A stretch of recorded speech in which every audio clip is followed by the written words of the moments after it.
Nggih sembah nuwun dawuhipun Pak Sigit.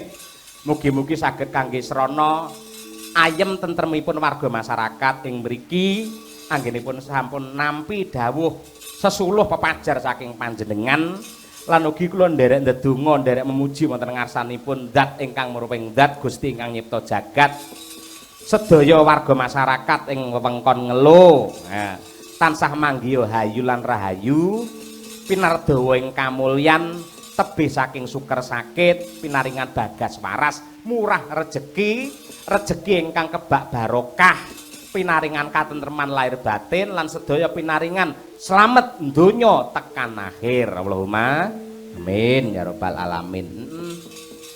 Dawuh saka panitia pancen niki ora ngersake bintang tamu Mak ora ya mboten janjane yen bakal nimbali bintang tamu yen Mas Dani ya bisa wae nanging aspirasi dari warga masyarakat kepingin wayangan klasik tanpa bintang tamu. Yen selaku seniman kaya awake dhewe iki ibarate kaya wong dodol kae lho, Nduk. Yen didhawuhi pedes ya pedes, yen didhawuhi asin ya asin. Wah iya ngono. Malah sing dikersake para panitia warga masyarakat iki kangen karo lakon wayang. Ngono. Mongko jaman saiki wis langka lho, Nduk. Sing jenenge masyarakat gemar karo wayang iki wis langka, akeh-akehe nuwun sewu, akeh-akehe piyai nanggak wayang iki Pak Dalang lakone sembarang, sing penting rame. Lah niku. Sing ditakokke mboten kok lakone mangke wejangane napa, ning racake sing ditakokke mengke sindene pira. Nah niku. Nggih. Mosok siji sindene pira mangke limbukane sing gayeng limbukane sing suwe yen Ngelo kene beda mboten perlu ngangge pelawak mboten perlu ngangge bintang tamu mangke limbukan sak cukupe lakone mawon ingkang panjang leres ngoten Pak ngeten niki pun langka lho Pak tegesipun sing jenenge wayang niku intine pancen nggen crita nggen piwulang niki mula sok-sok nuwun sewu wonten piyai ingkang ngarani wayang ki haram, wayang ki musyrik, wayang ki renek tuntunane mergo pancen bareng diteliti wiwit jam 09.00 nganti jam 4 esuk kuwi anane mung gojek tok, anane mung hiburan tok, anane mung celometan tok. Ngono kuwi.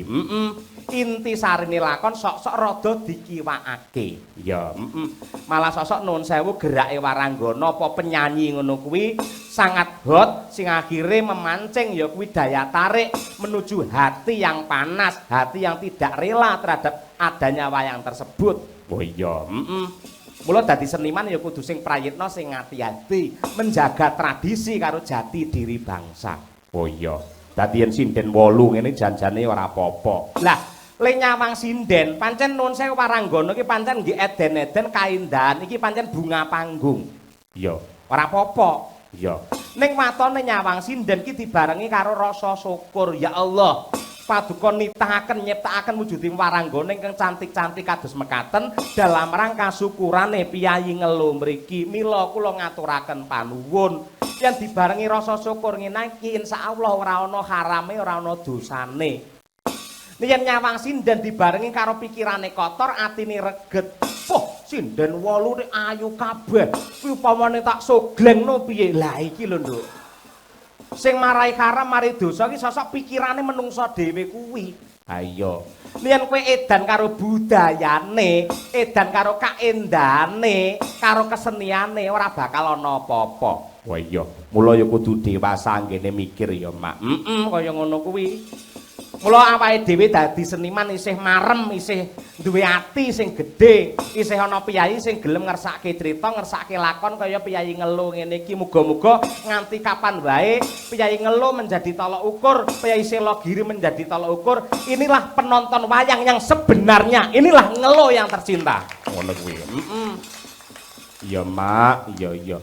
Sing gelem gondheli jati diri ya piyai Ngelo ngene iki. Muga-muga ya bisa malimbar tekan ngendi-ngendi. Ha iya, Tapi ya apa wis ae lek limbukan njur lakon. Ya kosek.